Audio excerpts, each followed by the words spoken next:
socialist movement of Ghana, in collaboration with Pan-African TV, organized Ghana Day of Shame with the theme 56 years after the overthrow of Nkrumah, the state of Ghanaian economy.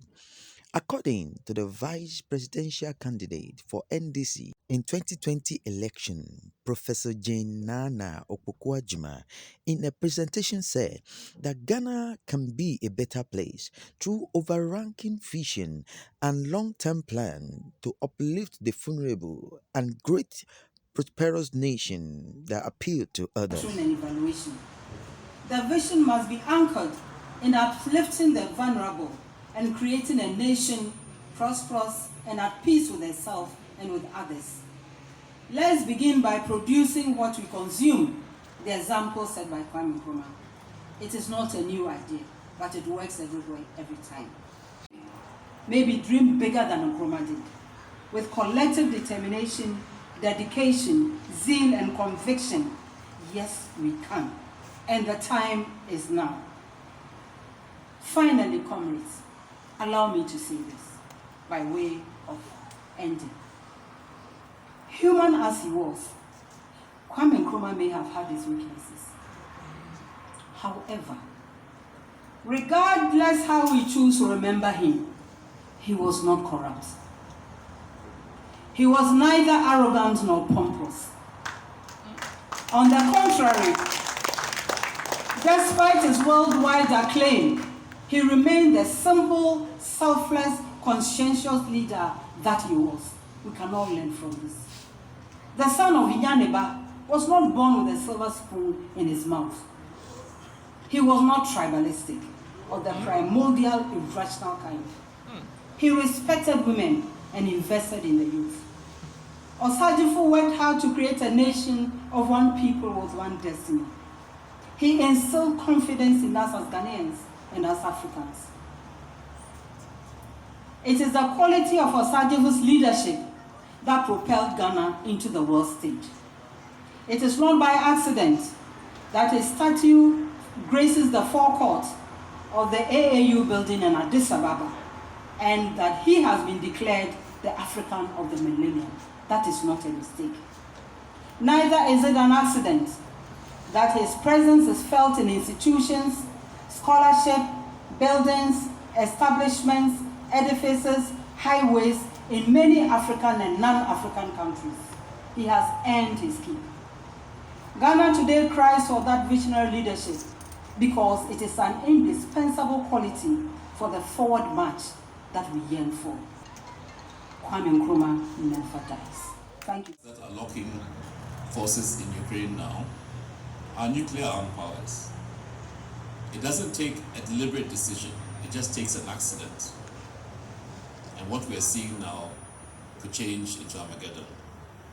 So, in our efforts, making sure that we all understand and utilize the truth about what happened in 1966 is important, not just because we are nostalgic and sentimental about Nkrumah, but because the battles that he fought are battles that continue today.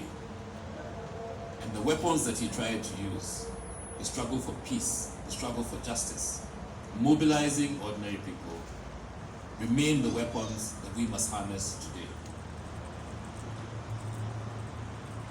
I've mentioned Ukraine.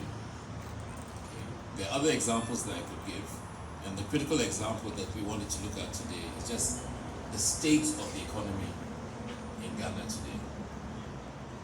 Where were we in 1966? What was the direction that as a people, as a country, we were walking? Where are we?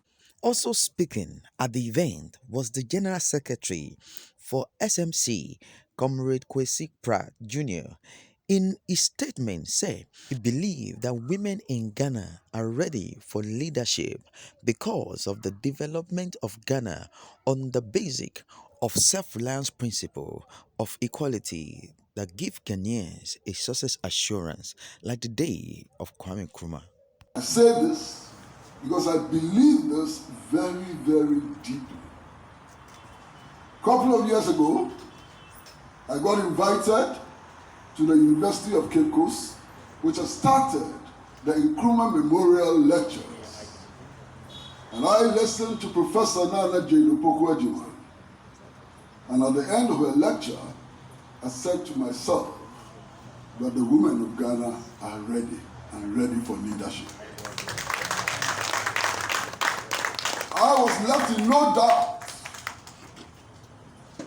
that the battle for the development of Ghana on the basis of self-reliance and on the basis of the principles of equality and so on had arrived then.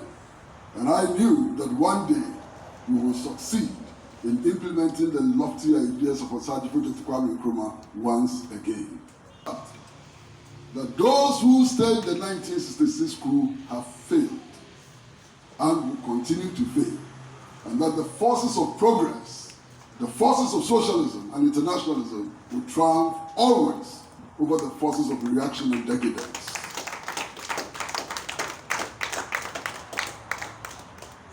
Today, we are discussing 56 years after the overthrow of the Osadifo and the state of the Ghanaian economy. There is not much to say about the state of the Ghanaian economy. Everybody knows the state of the Ghanaian economy, and everybody feels the Ghanaian economy.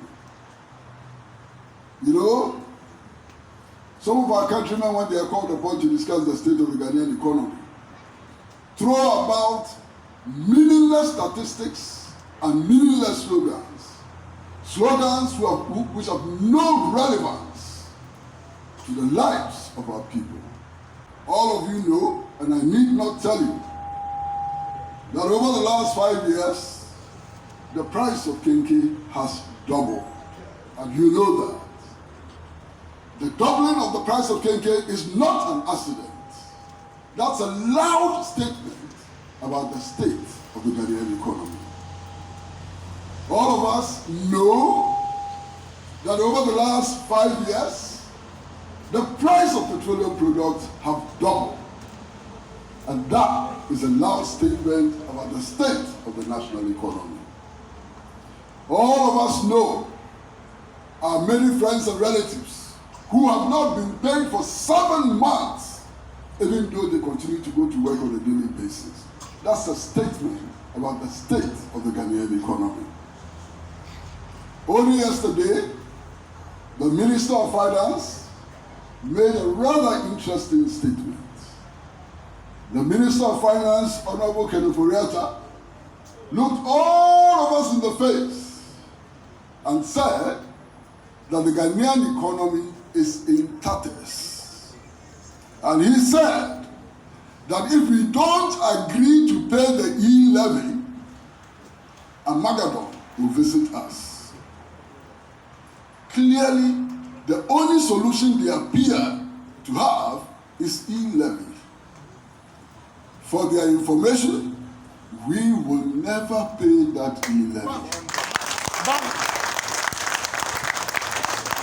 And if all they can do is to impose the E-LEVY on us, and they know that if they are not able to impose the E-LEVY on us, the economy will crash, then maybe they should start advising themselves to pack out of office, because we ain't going to pay that E-LEVY.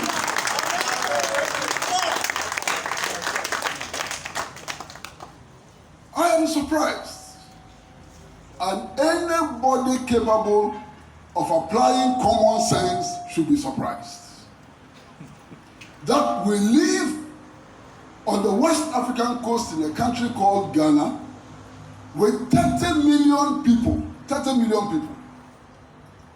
We are the 5th largest producer of gold in the world.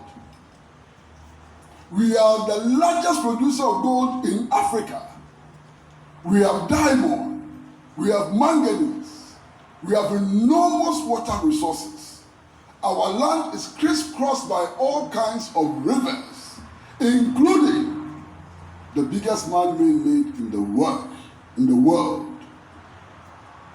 That we have the human beings that we have. Look around you. Look at the people around you. Look at the people around you.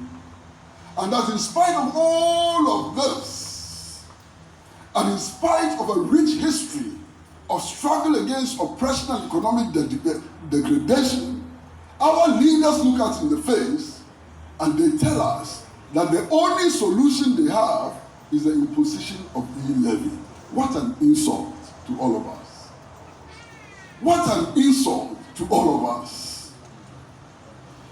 Comrades and friends, there are so many things that baffle me about the Ghanaian economy.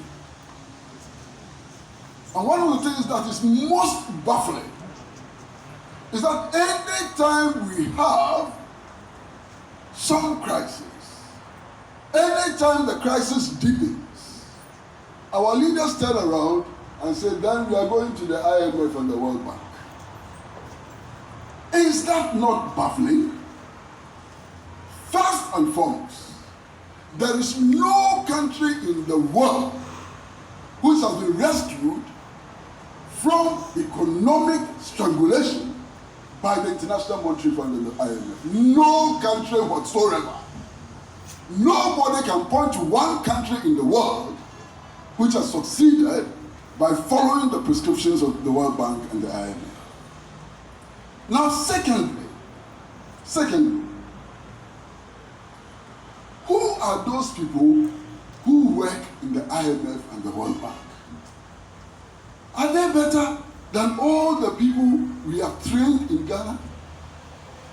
Are the lawyers who work on the IMF and the World Bank better than Professor Akila Kwasoa, who is sitting here with us today?